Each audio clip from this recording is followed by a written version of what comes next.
Hi friends, చేపల కూర వండడం ఎలానో మీరు నేర్చుకోండి.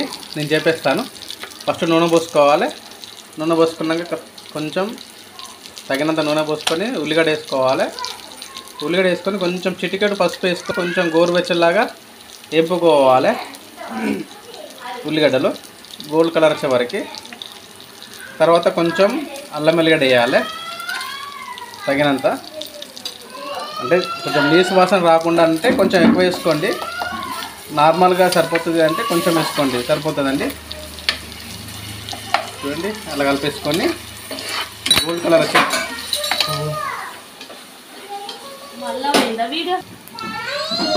తర్వాత ఫిష్ చేసుకోవాలండి. ఫిష్ చేసుకోవాలండి. చూడండి,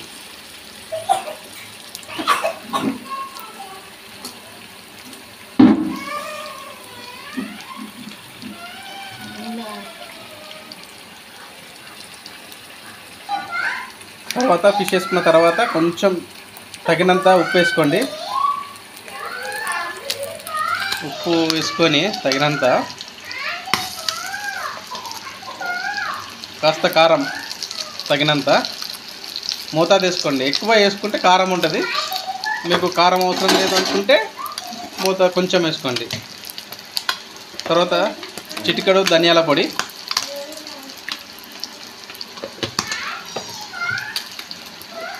చిటికెడు మసాలా ఫస్ట్ వేసుకోవాలండి. అన్నీ వేసుకొని కలిపేసుకున్నాక, అంటే కలపడం అంటే గంటతో కాకుండా ఇట్లా ఎగిరేసుకోవచ్చు. మీరు గంటతో వేసుకొని కలిపేసుకోండి. లేదు నేను ఎగిరేసుకుంటా ముక్క పగలకుండా అంటే ఎగిరేసుకోవచ్చు. నేను వీడియో తీస్తుంటా కాబట్టి నాకు కొంచెం కలపడం అంటే కొంచెం కష్టంగా ఉన్నది మా భార్యకి, అందుకే గంటతో కలుపుకుంటుంది. అట్లా ఏ ముక్కకు ఆ ముక్కకు మంచిగా మసాలాలు కారము అన్నీ వేసినాయి ముక్కకి మంచిగా ఇట్లా అట్టుకుపోవాలి. నేను చెప్పాను కదా ఊపడము అని. ఇట్లా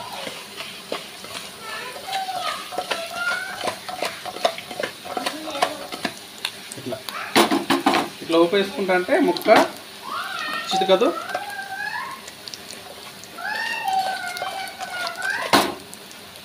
ఏ ముక్కకు ఆ ముక్కకు కారము ఇట్లా వేసిన అన్ని ముక్కకు మంచిగా లత్తుకోపోతాయి అన్నట్టు.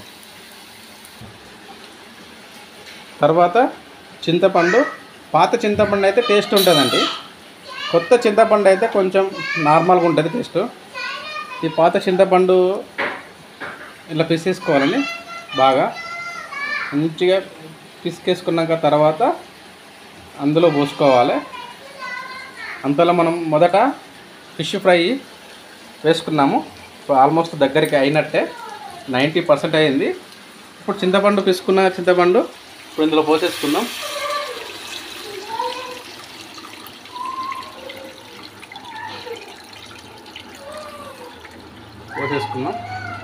ఇంకా కొంచెం పోసేసుకుందాం. మీకు సరిపోతుంది అంటే ఇంత సరిపోతుంది. ఇంకా కాదు కొంచెం మంది ఎక్కువ మంది ఉన్నారంటే కొంచెం మళ్ళీ ఒకసారి చింతపండుని గట్టిగా పిసికేయాలి. తర్వాత చింతపండుని మళ్ళా కొంత పిసేసుకొని అందులో పోసుకున్నాం. చూడండి, అలా పోసేసుకోవాలి. తగినంతగా మీకు తగినంత వరకు పోసేసుకోవాలి. మనం ముందుగా రెడీ చేసుకున్న ఫిష్ ఫ్రై రెడీ. ఇందులో కాస్తంత ఉల్లిగడ్డ నిమ్మకాయ పిండేసుకొని తింటే ఎలా ఉంటుందంటే బాగుంటుందండి. మా ఛానల్ని లైక్ చేసి షేర్ చేయండి. షేర్ చేసిన తర్వాత సబ్స్క్రైబ్ చేయండి ప్లీజ్. ఇలా పోసేసుకొని చేపల కూర ఒక 45 మినిట్స్ బాగా మసలేయాలండి. మసలేసిన తర్వాత కొంచెం దగ్గరగా అవుతుంది. దగ్గరకైనా ఉంటుందండి టేస్ట్. అబ్బా అందులో కొంచెము అన్నంలో వేసుకొని కాస్తంత ఉల్లిగడ్డ వేసేసుకొని తింటుంటే బాగుంటుందండి చేపల ఫ్రై, చేపల కూర. నాకు చాలా చాలా ఇష్టం అండి చేపల కూర. మీరు కూడా ఈ మధ్యలో తిన్నారంటే నాకు కూడా ఆ వీడియోస్ పెట్టి షేర్ చేయండి. థ్యాంక్స్ ఫర్ వాచింగ్ అండి.